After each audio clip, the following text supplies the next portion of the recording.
This is the WJTS News. In tonight's news, the Ferdinand Folk Festival announces its headliner for the 2018 event. Fire destroys a van in Duff. St. Joseph Catholic Church in Jasper is working to restore stained glass windows. And Carrie Snyder pays his usual visit to the Humane Society. Kurt Guxel has sports and is followed by WJTS Informed tonight, featuring Mentors for Youth Executive Director Ellen Korn.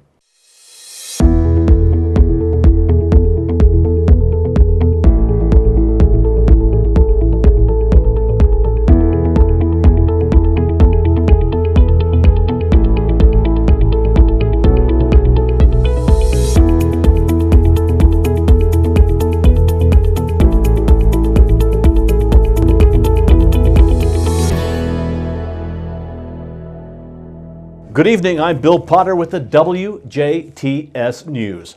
Dar Williams will headline the 9th annual Ferdinand Folk Festival set for Saturday, September 15th in Ferdinand's 18th Street Park. Dubbed as one of America's most influential singer-songwriters, Williams is a major force in the American folk scene with 20 albums to her credit. The New England folk veteran has headlined folk festivals across the country since the 1990s. She has captivated audiences with her sheer elegance and honesty. Joining Williams for a day-long lineup of music are The Last Revel, A Paladin, Heather Maloney, Bridge 19, Zion, and Brother Son, made up of local musicians Colin Hillenbrand, Andrew Kiefner, and Andrew Wallace. The Ferdinand Folk Festival, a free, earth-friendly, family-friendly event, promotes music, art, environmental awareness, and wellness. The homegrown festival offers extensive fun and educational activities for children and all ages, including an annual friendly singer-songer contest to promote regional talent. For information on the Ferdinand Folk Fest and additional updates, visit FerdinandFolkFestival.com and find the festival also on Facebook. A fire destroyed a minivan early Monday evening in the driveway of the vehicle's owner's home in the Duff area.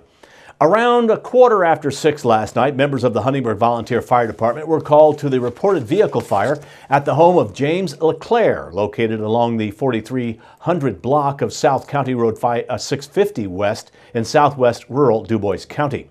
Huntingburg Fire Department spokesman John Smith says LeClaire had just driven the van home before eventually noticing it was on fire. Smith says when crews arrived, they found the LeClaire's van completely engulfed in flames. The vehicle was a total loss, and there was a limited amount of heat and smoke damage to the garage area of LeClaire's home.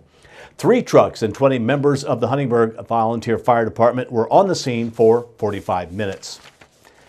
2 Jasper men were placed under arrest Monday evening after attempting to steal items from a Northside Jasper convenience store. Jasper police say around 8:15 last night, 26-year-old Jacob Gonzalez and 21-year-old Eric McNabb, both of Jasper, were seen entering the Citgo gas station along North Newton Street in Jasper. Police say the 2 men were in the store for about 5 minutes and were seen taking food and drink items and placing them into their jackets and pants before exiting the building without paying for them. Police say the 2 were interviewed regarding the incident at Jasper Police Headquarters. Police say both Gonzalez and McNabb did knowingly or intentionally take property from the Citgo gas station with the intent to deprive them of all or part of its value, thereby committing theft. Gonzalez was charged with a Class A misdemeanor count of theft, while McNabb was charged with a Level 6 felony due to past theft convictions. At the request of the store's owners, both subjects have now been banned from the Northside Citgo as well as other locations in the Jasper area. In Orange County, an 18-year-old was arrested Sunday morning after stopping in the middle of State Road 56 after missing a turn.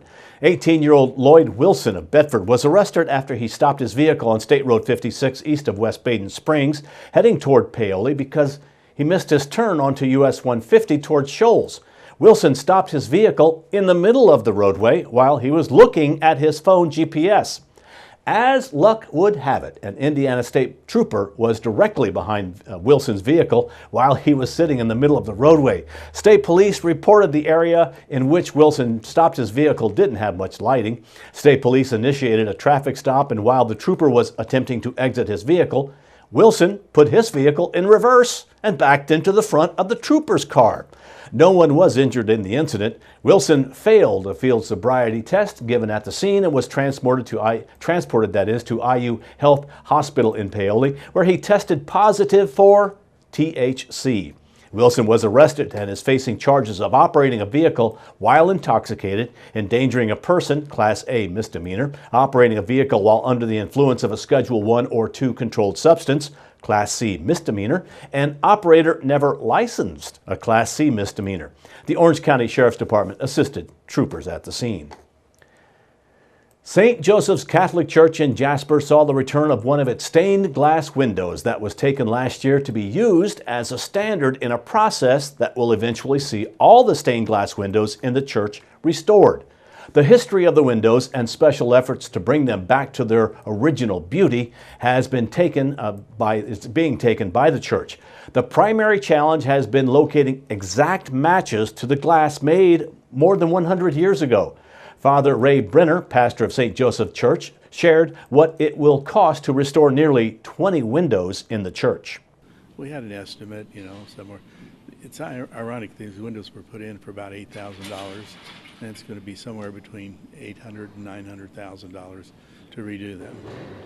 And but it helped us because our target was like $1,056,000, and right now we're at $1,849,000 or something like that. So that when you reached your 100% target, then after that, from 100 to 125%, 25% went to the diocese, 80% stayed in the parish. And we're right now, I think, at that 125% to where, we get to keep everything that comes in. So that's kind of a plus for us. Funding for this project is made from the Stewards of God's Grace campaign. The campaign was a joint effort of the Diocese of Evansville and St. Joseph Catholic Church. Representatives for Conrad Schmidt Studios of New Berlin, Wisconsin were at St. Joseph Catholic Church today as they returned and installed a restored stained glass window, preparing for the next step in the restoration project. Heading the restored window installation at St. Joe's for Conrad Schmidt Studios was Kevin Slager. He explains the process of finding the details that have faded over time. Yeah, we use transmitted light, reflected light, any number of things to try to help us see on the surface of the original glass, because sometimes even through transmitted light you can't see where the paint is until you put some transmitted light or some reflected light on it, and that'll help see the traces of the paint where it used to be on the old glass, and then we can use that information to make new silk screens and to paint the new pieces of glass wherever we had to replace pieces, make it look exactly like the original. The lancet in the window was replaced. The ability to see the pattern of paint that has faded over time is made possible by a reflective light technique. The restored pane next to the unrestored window will allow a chance for parishioners to see what the windows will look like when finished. The current windows in St. Joe's Church in Jasper are nearly 120 years old. That's 20 years past the general life expectancy of windows from the turn of the century. The Town of Santa Claus end-of-year water quality report is directly available at the town's Facebook page for residents to see. The report states that the town started installing radio read water meters, a technology that allows the water department to read meters daily if needed to check for leaks and other potential issues, along with faster reads and more accuracy. Santa Claus water comes from two sources, Patoka Lake Regional Water and Sewer District, and two town-owned wells in southern Spencer County. In addition to supplying water to the town of Santa Claus, the water department supplies water to several nearby communities.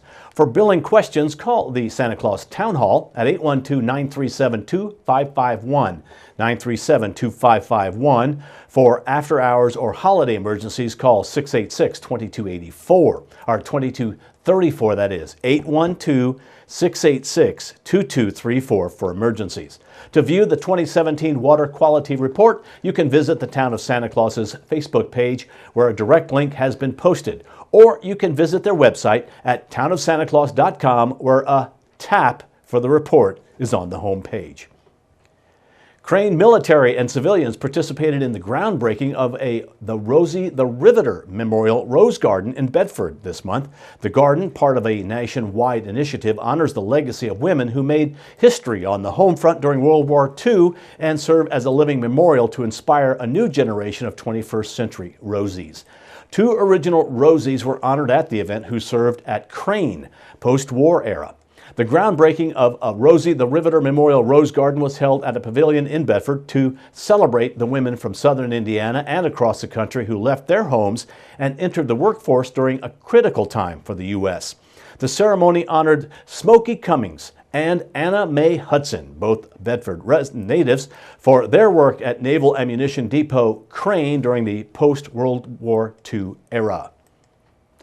County-by-county unemployment figures for the month of February have been released, showing Dubois County holding steady with a 2.6 unemployment rate last month, unchanged from the month before. As a result, Dubois remains in second place as far as counties with the state's lowest unemployment marks. February numbers laid out Monday afternoon by the Indiana Department of Workforce Development have Dubois County 0.1% of a point behind leaders Elkhart and LaGrange counties, who actually rose 0.1 to 2.5%. Across the state, Indiana's unemployment rate edged lower to 3.2% in February, continuing a decline in the state that was seen starting in November. The state's unemployment rate decreased 0.1 percentage point from the January rate. The state's unemployment rate remained below the national average of 4.1%. With the exception of October 2014, when it was equal to the national rate, the state's unemployment rate has been below the U.S. rate for more than 4 years. Locally, as mentioned, Dubois County's unemployment rate remains steady as the county continues to hold with the second lowest rate in the state. Neighboring counties include Martin County at 2.9%, Davies was at an even 3%, Warwick 3.2%, Pike 3.7%, Spencer 3.9%, Perry County 4.2%, Orange County 4.6%, and Crawford County came in at 5.4%, the fourth highest in the state. Vermilion County, north of Terre Haute, once again had the state's highest unemployment rate in February at 6.6%. Additional confirmed cases of hepatitis A have been identified in southern Indiana after an outbreak in Kentucky is thought responsible for spreading the virus. State health officials confirmed 10 cases in Floyd County and 29 confirmed cases in Clark County. Since January 1st, ISDH has confirmed 40 cases of hepatitis A statewide.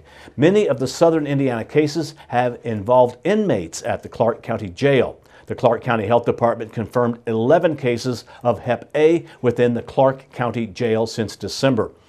In the 10 confirmed cases of hepatitis A since February in Floyd County, 1 was linked to a Bob Evans restaurant in New Albany. Typically, fewer than 20 cases are confirmed each year in Indiana. Well, that's been a look at news. Now stay tuned. We have Carrie Schneider, who is at the Dubois County Humane Society again this week. Then it's your local outlook and weather forecast, all to come on 18 WJTS News.